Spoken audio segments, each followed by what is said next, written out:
ओम।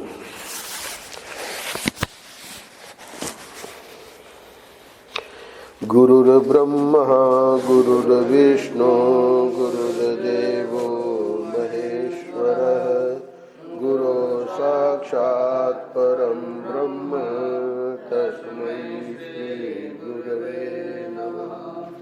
रामं रामानुजं सीतां भरतं भरतानुजं सुग्रीवं वायुसूनुं च प्रणमामि पुनः पुनः। नमोऽस्तु रामाय सलक्ष्मणाय देव्यै च तस्यै जनकात्मजायै। नमोऽस्तु रुद्रेन्द्रयमानिलेभ्यो नमोऽस्तु चन्द्रार्कमरुद्गणेभ्यः। नारायण नारायण नारायण नारायण। श्रीमद् वाल्मीकि रामायण अरण्य कांड। कल प्रसंग को विराम दिया था। मारीच ने भगवान की बोली में ही हा लक्ष्मण हा सीते जब इस प्रकार जोर से आवाज़ लगाई तो आवाज़ वहाँ तक पहुँची पर्णशाला में जहाँ सीता और लक्ष्मण थे। लक्ष्मण को पता लग गया कि ये राक्षस की माया है, पर सीता ने कहा कि आप तुरंत जाइए। तो अब लक्ष्मण वहाँ चले गए हैं। इधर रावण आ गया, वो तो उसी की ताक में था। अब जब रावण आया है तो ब्राह्मण के वेश में, सन्यासी ब्राह्मण के वेश में आया है। सीता उनका सत्कार करेगी। स्वाभाविक सत्कार शुरू में किया, आगे और सत्कार करेगी। अभी रावण उसकी सुंदरता कई श्लोकों में उसी के मुंह पर कह रहा है। रावण उनकी प्रशंसा करता हुआ बोला, 16वां श्लोक। उत्तम सुवर्ण की सी कांति वाली तथा रेशमी पीतांबर धारण करने वाली हे सुंदरी, तुम कौन हो?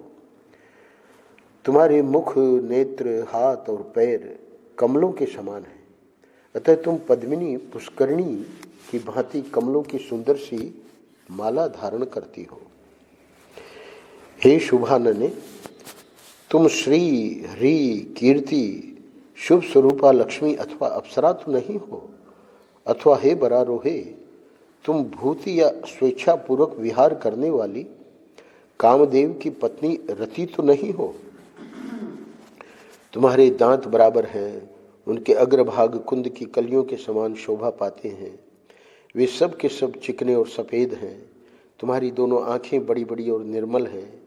उनके दोनों कोए लाल हैं और पुतलियाँ काली हैं। कटी का अग्रभाग विशाल एवं मांसल है। दोनों जांघें हाथी के सूंड के समान शोभा पाती हैं। तुम्हारे दोनों स्तन पुष्ट, गोलाकार, परस्पर सटे हुए, प्रगल्भ, मोटे, उठे हुए मुख वाले, कमनीय, चिकने, ताड़फल के समान आकार वाले, परम सुंदर और श्रेष्ठ मणिमय आभूषणों से विभूषित हैं। सुंदर मुस्कान, रुचिर दंतावली और मनोहर नेत्र वाली विलासिनी रमणी, हे रमणी, तुम अपने रूप सौंदर्य से मेरे मन को वैसे ही हरे लेती हो जैसे नदी जल के द्वारा अपने तट का अपहरण करती है। तुम्हारी कमर इतनी पतली है कि मुट्ठी में आ जाए। केश चिकने और मनोहर हैं। दोनों स्तन एक दूसरे से सटे हुए हैं। हे सुंदरी, देवता, गंधर्व, यक्ष और किन्नर जाति की स्त्रियों में भी कोई तुम जैसी नहीं है। पृथ्वी पर तो ऐसी रूपवती नारी मैंने आज से पहले कभी देखी ही नहीं थी। कहाँ तो तुम्हारा यह तीनों लोकों में सबसे सुंदर रूप, सुकुमारता और नई अवस्था, और कहाँ इस दुर्गम वन में निवास। ये सब बातें ध्यान में आते ही मेरे मन को मथे डालती हैं। यहाँ से चली जाओ, तुम यहाँ रहने के योग्य नहीं हो। यह तो इच्छानुसार रूप धारण करने वाले भयंकर राक्षसों के रहने की जगह है। तुम्हें तो रमणीय राजमहलों, समृद्धिशाली नगरों और सुगंध युक्त उपवनों में निवास करना और विचरना चाहिए। हे शोभने, वही पुरुष श्रेष्ठ है, वही गंध उत्तम है और वही वस्त्र सुंदर है जो तुम्हारे उपयोग में आए। हे कजरारे नेत्रों वाली सुंदरी, मैं उसी को श्रेष्ठ पति मानता हूं जिसे तुम्हारा सुखद संयोग प्राप्त हो। पवित्र मुस्कान और सुंदर अंगों वाली हे देवी, तुम कौन हो? मुझे तो तुम रुद्रों, मरुदगणों अथवा वसुओं से संबंध रखने वाली देवी जान पड़ती हो। यहाँ गंधर्व, देवता तथा किन्नर नहीं आते जाते हैं, यह राक्षसों का निवास स्थान है, फिर तुम कैसे यहाँ आ गई? यहाँ वानर, सिंह, चीते, व्याघ्र, मृग, भेड़िए, रीछ, शेर, गीद आदि पक्षी रहते हैं, तुम्हें इनसे भय क्यों नहीं हो रहा है? हे वरानने, इस विशाल वन के भीतर अत्यंत वेगशाली और भयंकर मदमत्त गजराजों के बीच अकेली रहती हुई तुम भयभीत कैसे नहीं होती हो? हे कल्याणमयी देवी, बताओ तुम कौन हो, किसकी हो और कहाँ से आकर किस कारण इस राक्षस सेवित घोर दंडकारण्य में अकेली विचरण करती हो? वेशभूषा से, वाल्मीकि जी कह रहे हैं, वेशभूषा से महात्मा बनकर आए हुए रावण ने जब विदेह कुमारी सीता की इस प्रकार प्रशंसा की, तब ब्राह्मण वेश में वहां पधारे हुए रावण को देखकर मैथिली ने अतिथि सत्कार के लिए उपयोगी सभी सामग्रियों द्वारा उसका पूजन किया। पहले बैठने के लिए आसन दे, पाद्य निवेदन किया, पैर धोने के लिए जल दिया। तदनंतर ऊपर से सौम्य दिखाई देने वाले उस अतिथि को भोजन के लिए निमंत्रण देते हुए कहा, हे ब्राह्मण, भोजन तैयार है, ग्रहण कीजिए। वह ब्राह्मण के वेश में आया था, कमंडलू और गेरुआ वस्त्र धारण किए हुए था। ब्राह्मण वेश में आए हुए अतिथि की उपेक्षा असंभव थी। उसकी वेशभूषा में ब्राह्मणत्व का निश्चय कराने वाले चिन्ह दिखाई देते थे। अतः उस रूप में आए हुए उस रावण को देखकर मैथिली ने ब्राह्मण के योग्य सत्कार करने के लिए ही उसे निमंत्रित किया। वे बोली, हे ब्राह्मण देवता, यह चटाई है, इस पर इच्छानुसार बैठ जाइए। यह पैर धोने के लिए जल है, इसे ग्रहण कीजिए। और यह वन में ही उत्पन्न हुआ उत्तम फल मूल आपके लिए ही तैयार करके रखा गया है। यहाँ शांत भाव से उसका उपभोग कीजिए। आपके लिए ही अर्थ है कि अतिथि देवो भव, तो अतिथि के लिए हमेशा, अतिथि के लिए सब कुछ तैयार है। ऐसा कहकर सीता ने जब उसे भोजन के लिए निमंत्रित किया, तब रावण ने राजरानी मैथिली की ओर देखा और अपने ही वध के लिए उसने हठपूर्वक सीता का हरण करने के निमित्त मन में दृढ़ निश्चय कर लिया। अंतिम श्लोक में, तदनंतर सीता शिकार खेलने के लिए गए हुए लक्ष्मण सहित अपने सुंदर वेशधारी पति श्री रामचंद्र जी की प्रतीक्षा करने लगी। उन्होंने चारों ओर दृष्टि दौड़ाई, किंतु उन्हें सब और हरा भरा विशाल वन ही दिखाई दिया। श्री राम और लक्ष्मण नहीं दिख पड़े। मृग बहुत दूर ले गया था उनको। तो अगले अध्याय में सीता को हरने की इच्छा से परिव्राजक सन्यासी का रूप धारण करके आए हुए रावण ने उस समय जब विदेह राजकुमारी से इस प्रकार पूछा, तब उन्होंने स्वयं ही अपना परिचय दिया। बहुत सारे जो प्रश्न किए, तो वे 2 घड़ी तक इस विचार में पड़ी रहीं। अब प्रश्न ये है कि इनको उत्तर दे कि ना दे। तो देखिए वाल्मीकि जी क्या कह रहे हैं। वे 2 घड़ी तक इस विचार में पड़ी रहीं कि ये ब्राह्मण और अतिथि हैं, यदि इनकी बात का उत्तर न दिया जाए तो ये मुझे शाप दे देंगे।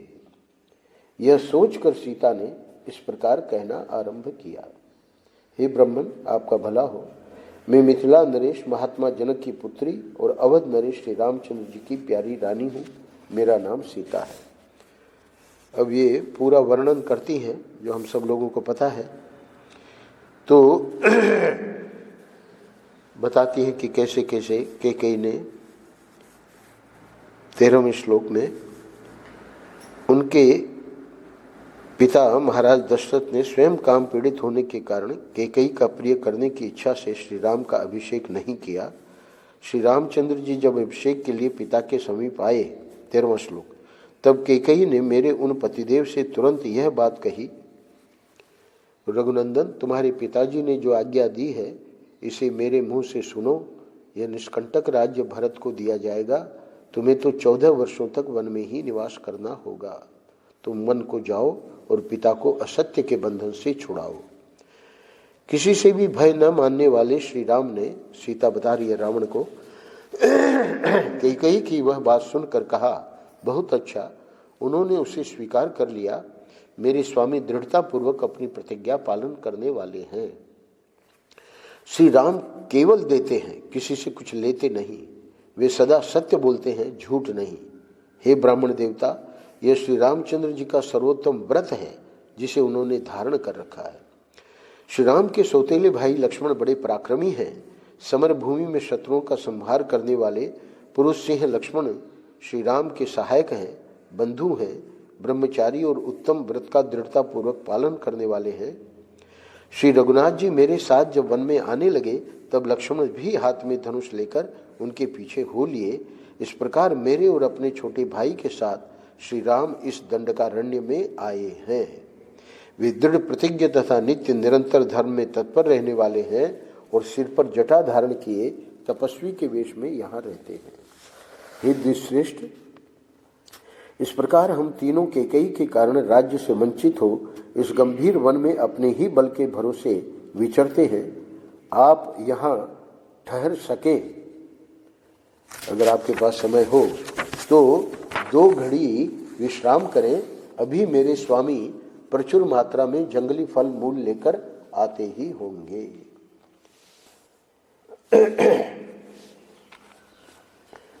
23वें और 24वें के पूर्वार्ध में कह रही है सीता, रघु, गोह और जंगली सुअर आदि हिंसक पशुओं का वध करके तपस्वी जनों के उपभोग में आने योग्य बहुत सा फल मूल लेकर वे अभी आएंगे। उस समय आपका विशेष सत्कार होगा। हे ब्राह्मण, अब आप भी अपने नाम, गोत्र और कुल का ठीक ठीक परिचय दीजिए। आप अकेले इस दंडकारण्य में किस लिए विचरते हैं? इसके 2 अर्थ लगा सकते हैं विशेष सत्कार के। श्री राम पत्नी सीता के इस प्रकार पूछने पर महाबली राक्षस राज रावण ने अत्यंत कठोर शब्दों में उत्तर दिया, हे सीते, जिसके नाम से देवता, असुर और मनुष्यों सहित तीनों लोग थर्रा उठते हैं, मैं वही राक्षसों का राजा रावण हूं। अब सीता ने भी पूछा था कि आप कौन हैं, तो उसका उत्तर ये दे रहा है, कठोर शब्दों में दे रहा है ताकि ये डर जाए। हे अनिंद्य सुंदरी, तुम्हारे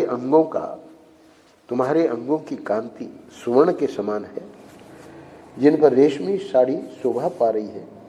तुम्हें देखकर अब मेरा मन अपनी स्त्रियों की ओर नहीं जाता है। मैं इधर उधर से बहुत सी सुंदरी स्त्रियों को हर लाया हूँ।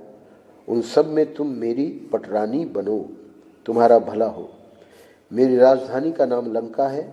वह महापुरी समुद्र के बीच में एक पर्वत के शिखर पर बसी हुई है। समुद्र ने उसे चारों ओर से घेर रखा है। हे सीते, वहाँ रहकर तुम मेरे साथ नाना प्रकार के वनों में विचरण करोगी। हे भामिनी, फिर तुम्हारे मन में इस वनवास की इच्छा कभी नहीं होगी। यदि तुम मेरी भार्या हो जाओगी तो सब प्रकार के आभूषणों से विभूषित 5000 दासियां सदा तुम्हारी सेवा किया करेंगी। रावण के ऐसा कहने पर निर्दोष अंगों वाली जनक नंदिनी सीता कुपित हो उठी। उसको इस प्रकार की अपेक्षा नहीं थी कि ये ब्राह्मण देवता ऐसे बोलेंगे, क्योंकि ये तो राक्षस था। अपना जब परिचय दिया तो उस राक्षस का तिरस्कार करके उसे यूं उत्तर देने लगी, मेरे पतिदेव भगवान श्री राम महान पर्वत के समान अविचल हैं, इंद्र के तुल्य पराक्रमी हैं और महासागर के समान प्रशांत हैं। उन्हें कोई क्षुब्ध नहीं कर सकता। मैं तन मन प्राण से उन्हीं का अनुसरण करने वाली तथा उन्हीं की अनुरागिणी हूँ। श्री रामचंद्र जी समस्त शुभ लक्षणों से संपन्न वटवृक्ष की भांति सबको अपनी छाया में आश्रय देने वाले सत्य प्रतिज्ञ और महान सौभाग्यशाली हैं। उनकी भुजाएं बड़ी बड़ी और छाती चौड़ी हैं। वे सिंह के समान पांव बढ़ाते हुए बड़े गर्व के साथ चलते हैं और सिंह के समान ही पराक्रमी हैं। मैं उन पुरुष सिंह श्री राम में ही अनन्य भक्ति रखने वाली हूँ। राजकुमार श्री राम का मुख पूर्ण चंद्रमा के समान मनोहर है। वे जितेंद्रिय हैं और उनका यश महान है। उन महाबाहु श्री राम में ही दृढ़तापूर्वक मेरा मन लगा हुआ है। हे पापी निशाचर, तू सियार है और मैं सिंहनी हूँ। मैं तेरे लिए सर्वथा दुर्लभ हूँ। क्या तू यहाँ मुझे प्राप्त करने की इच्छा रखता है? अरे, जैसे सूर्य की प्रभा पर कोई हाथ नहीं लगा सकता, उसी प्रकार तू मुझे छू भी नहीं सकता। हे अभागे राक्षस, तेरा इतना साहस! तू श्री रघुनाथ जी की प्यारी पत्नी का अपहरण करना चाहता है। निश्चय ही तुझे बहुत से सोने के वृक्ष दिखाई देने लगे हैं। अब तू मौत के निकट जा पहुंचा है। मौत के निकट जो जाते हैं उनको बहुत से सोने के वृक्ष दिखने लगते हैं, ऐसा शास्त्रों में आया है। तू श्री राम की प्यारी पत्नी को हस्तगत करना चाहता है। जान पड़ता है अत्यंत वेगशाली मृगवैरी भूखे सिंह और विषधर सर्प के मुख से उनके दांत तोड़ लेना चाहता है। पर्वतश्रेष्ठ मंदराचल को हाथ से उठाकर ले जाने की इच्छा करता है। कालकूट विष को पीकर कुशल पूर्वक लौट जाने की अभिलाषा रखता है तथा आंख को सुई से पोंछता और छुरे को जीभ से चाटता है। क्या तू अपने गले में पत्थर बांधकर समुद्र को पार करना चाहता है? सूर्य और चंद्रमा दोनों को अपने दोनों हाथों से हरलाने की इच्छा करता है। जो श्री रामचंद्र जी की प्यारी पत्नी पर बलात्कार करने को उतारू हुआ है। यदि तो कल्याण में आचार का पालन करने वाली श्री राम की भार्या का अपहरण करना चाहता है तो अवश्य ही जलती हुई आग को देखकर भी तू उसे कपड़े में बांधकर ले जाने की इच्छा करता है। और तू श्री राम की भार्या को, जो सर्वथा उन्हीं के योग्य है, हस्तगत करना चाहता है तो निश्चय ही लोहमय मुख वाले शूलों की नोक पर चलने की अभिलाषा करता है। वन में रहने वाले सिंह और सियार में, यानी तुम्हारे में और भगवान में कितना अंतर है। वन में रहने वाले सिंह और सियार में, समुद्र और छोटी नदी में तथा अमृत और कांजी में, कांजी में जो अंतर है वही अंतर दशरथ नंदन श्री राम में और तुझ में है। सोने और शीशे में, स्वर्ण और शीशा, चंदन मिश्रित जल और कीचड़ में तथा वन में रहने वाले हाथी और बिलाव में जो अंतर है वही अंतर दशरथ नंदन श्री राम और तुझ में है। गरुड़ और कौवे में, मोर और जलकाक में तथा वनवासी हंस और गीध में जो अंतर है वही अंतर दशरथ नंदन श्री राम और तुझ में है। जिस समय सहस्त्र नेत्रधारी इंद्र के समान प्रभावशाली श्री रामचंद्र जी हाथ में धनुष और बाण लेकर खड़े हो जाएंगे, उस समय तू मेरा अपहरण करके भी मुझे पचा नहीं सकेगा। ठीक उसी तरह जैसे मक्खी घी पीकर उसे पचा नहीं सकती।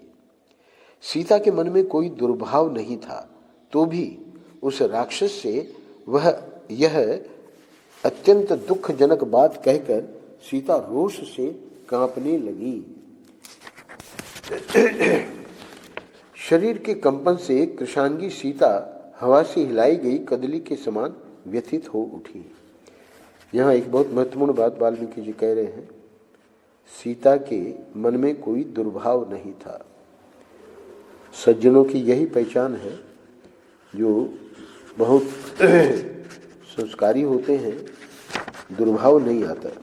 महाराज ने बताया कि जब द्रौपदी को दुशासन खींच रहा था साड़ी, तो उसके हृदय में दुर्भाव नहीं आया। ये नहीं कि इसको दांत से काट ले या इसको, है ना, लहू लुहान कर दे। तो यहाँ पर भी बस इतना जरूर बता रही है कि भगवान राम के सामने तुम कुछ नहीं हो। अंतिम श्लोक में यहाँ 47वां अध्याय पूरा हो रहा है। सीता को कांपती देख मौत के समान प्रभाव रखने वाला रावण उनके मन में भय उत्पन्न करने के लिए अपने कुल, बल, नाम और कर्म का परिचय देने लगा। सीता के ऐसा कहने पर रावण रोष में भर गया और ललाट में भौहें टेढ़ी करके वह कठोर वाणी में बोला। यानी सीता ने रामचंद्र जी का परिचय दे दिया, अब ये अपना परिचय देना चाह रहा है। हे सुंदरी, मैं कुबेर का सौतेला भाई परम प्रतापी दशग्रीव रावण हूँ, तुम्हारा भला हो। आगे चल के, अभी तो ब्राह्मण वेश में है, जब अपहरण करेगा तो अपना स्वरूप 10 मुंह और 20 हाथ बन जाएगा। कहता है, जैसे प्रजा मौत के भय से सदा डरती रहती है, उसी प्रकार देवता, गंधर्व, पिशाच, पक्षी और नाग सदा जिससे भयभीत होकर भागते हैं।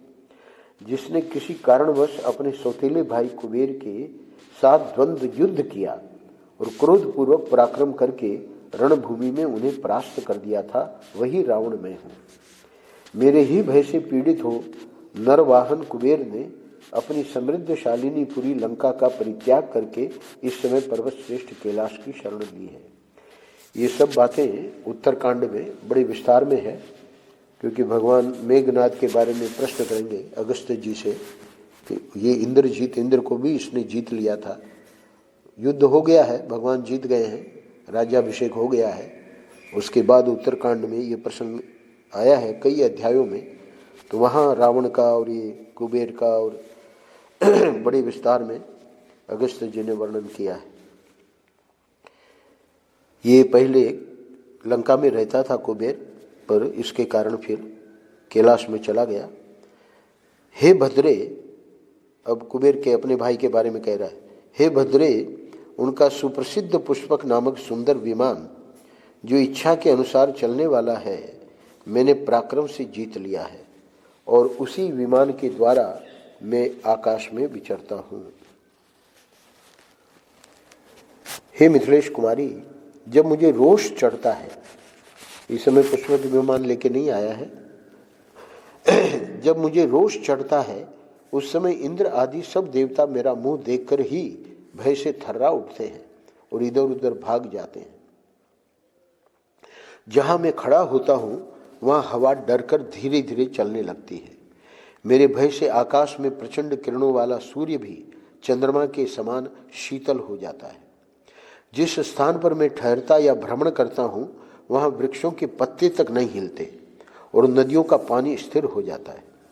समुद्र के उस पार लंका नामक मेरी सुंदर पुरी है, जो इंद्र की अमरावती के समान मनोहर तथा घोर राक्षसों से भरी हुई है। उसके चारों ओर बनी हुई सफेद चार दीवारी उस पुरी की शोभा बढ़ाती है।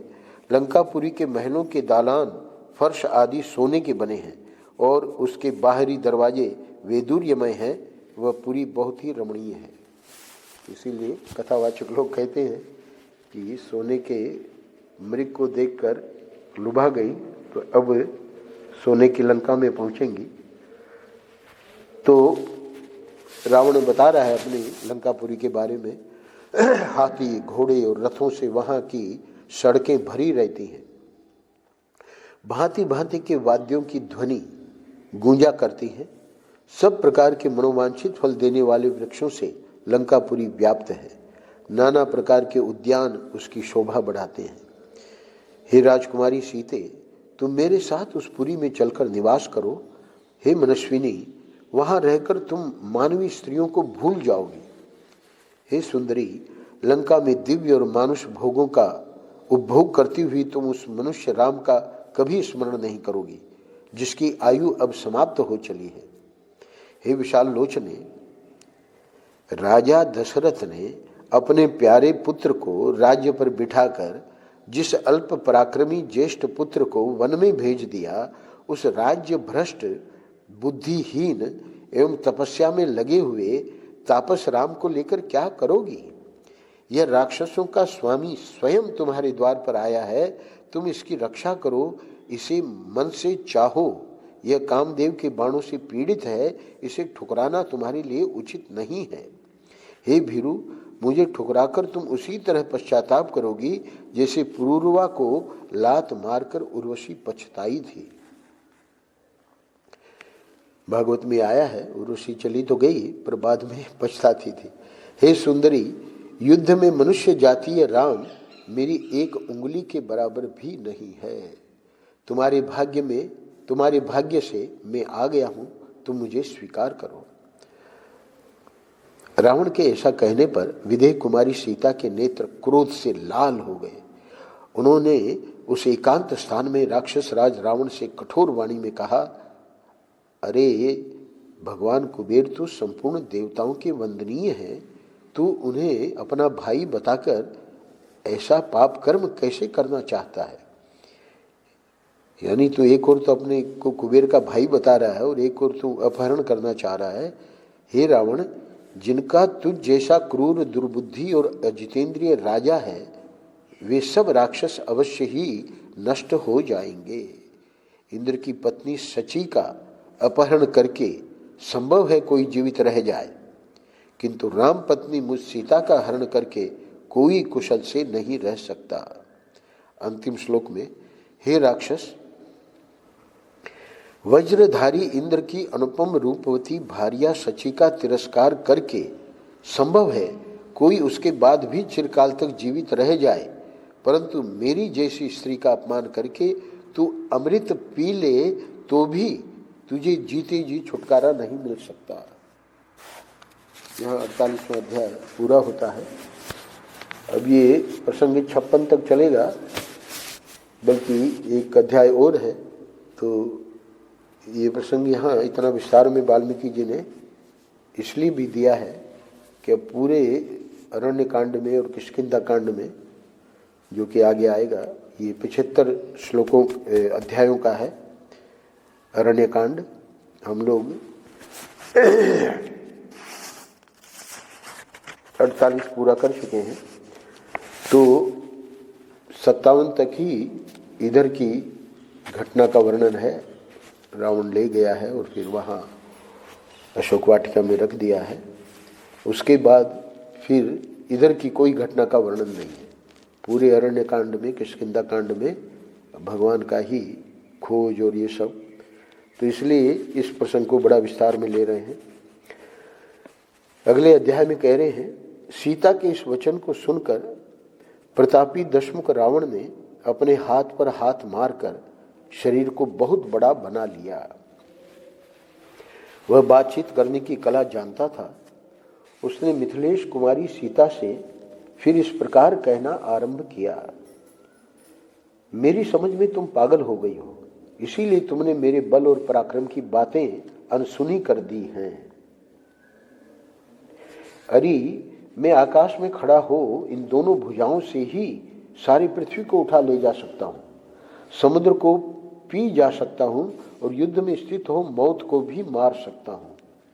काम तथा रूप से उन्मत्त रहने वाली हे नारी, यदि चाहूं तो अपने तीखे बाणों से सूर्य को भी व्यथित कर दूं और इस भूतल को भी विदीर्ण कर डालूं। मैं इच्छानुसार रूप धारण करने में समर्थ हूं, तुम मेरी ओर देखो। ऐसा कहते कहते क्रोध से भरे हुए रावण की आंखें, जिनके प्रांत भाग काले थे, जलती आग के समान लाल हो गई। कुबेर के छोटे भाई रावण ने तत्काल अपने सौम्य रूप को त्याग कर तीखा एवं काल के समान विकराल अपना स्वाभाविक रूप धारण कर लिया। उस समय श्रीमान रावण के सभी नेत्र लाल हो रहे थे। वह पक्के सोने के आभूषणों से अलंकृत था और महान क्रोध से आविष्ट हो नील मेघ के समान काला दिखाई देने लगा। वह विशाल काय निशाचर परिव्राजक के उस छद्म वेश को त्याग कर 10 मुखों और 20 भुजाओं से संयुक्त हो गया। उस समय राक्षस राज रावण ने अपने सहज रूप को ग्रहण कर लिया और लाल रंग के वस्त्र पहनकर वह स्त्री रत्न सीता की ओर देखता हुआ खड़ा हो गया।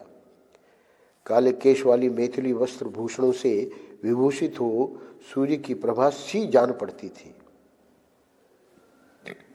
रावण ने उनसे कहा, हे वरारोहे, यदि तुम तीनों लोकों में विख्यात पुरुष को अपना पति बनाना चाहती हो तो मेरा आश्रय लो, मैं ही तुम्हारे योग्य पति हूं। हे भद्रे, मुझे सुदीर्घ काल के लिए स्वीकार करो। मैं तुम्हारे लिए स्पृहणीय हूं एवं प्रशंसनीय पति होऊंगा तथा कभी तुम्हारे मन के प्रतिकूल कोई बर्ताव नहीं करूंगा। मनुष्य राम के विषय में जो तुम्हारा अनुराग है उसे त्याग दो और मुझसे स्नेह करो। अपने को पंडित यानी बुद्धिमती मानने वाली हे मूढ़ नारी, जो राज्य से भ्रष्ट है, जिसका मनोरथ सफल नहीं हुआ तथा जिसकी आयु सीमित है, उस राम में किन गुणों के कारण तुम अनुरक्त हो, जो एक स्त्री के कहने से सुहृदों सहित सारे राज्य का त्याग करके इस हिंसक जंतुओं से सेवित वन में निवास करता है, उसकी बुद्धि कैसी खोटी है, यानी वह सर्वथा मूढ़ है। जो प्रिय वचन सुनने के योग्य और सबसे प्रिय वचन बोलने वाली थी, वाल्मीकि जी कह रहे हैं, उन मिथिलेश कुमारी सीता से ऐसा अप्रिय वचन कहकर काम से मोहित हुए उस अत्यंत दुष्टात्मा राक्षस रावण ने निकट जाकर माता के समान आदरणीय सीता को पकड़ लिया, मानो बुध ने आकाश में अपनी माता रोहिणी को पकड़ने का दुस्साहस किया हो। यहां टिप्पणी है, यह अभूतो उपमा अलंकार है। बुध चंद्रमा के पुत्र हैं और रोहिणी चंद्रमा की पत्नी। बुध ने न तो कभी रोहिणी को पकड़ा है और न वे ऐसा कर ही सकते हैं। यहाँ यह दिखाया गया है कि यदि कदाचित बुध कामवश अपनी माता रोहिणी को पकड़ ले तो वह जैसा घोर पाप होगा, वही पाप रावण ने सीता को पकड़ने के कारण किया था। गोस्वामी जी ने इसको बड़ा संभाला है। मन ही मन प्रणाम करता है जगत जननी जगदम्बा को। तो है तो ये, इस समय तो वो अग्नि में प्रवेश कर गई है तो ये माया की, फिर भी जय विजय का ही ये रूप है। इसलिए तो यहाँ पर वाल्मीकि जी इतिहास है तो इतिहास के हिसाब से वर्णन कर रहे हैं। उसने बाएं हाथ से कमल नयनी सीता के केशों सहित मस्तक को पकड़ा तथा दाहिना हाथ उनकी दोनों जांघों के नीचे लगाकर उसके द्वारा उन्हें उठा लिया। उस समय तीखी दाढ़ों और विशाल भुजाओं से युक्त पर्वत शिखर के समान प्रतीत होने वाले उस काल के समान विकराल राक्षस को देखकर वन के समस्त देवता भयभीत होकर भाग गए। इतने ही में गधों से जुता हुआ और गधों के समान ही शब्द करने वाला रावण का वह विशाल स्वर्णमय माया निर्मित दिव्य रथ वहां दिखाई दिया। रथ के प्रकट होते ही जोर जोर से गर्जना करने वाले रावण ने कठोर वचनों द्वारा विदेह नंदिनी सीता को डांटा और पूर्वोक्त रूप से गोद में उठाकर तत्काल रथ पर बिठा दिया। यहाँ 20वें श्लोक पर आज हम विराम दे रहे हैं। ये 40 श्लोक है इस अध्याय में, तो ये वर्णन आगे का कल करेंगे। और आगे जटायु का रावण को सीता हरण के दुष्कर्म से निवृत्त होने के लिए समझाना और अंत में युद्ध के लिए ललकारना, वो भी 3-4 अध्यायों में है। नारायण नारायण नारायण नारायण। हाँ, वो नहीं है, वाल्मीकि रामायण में। श्री राम जय।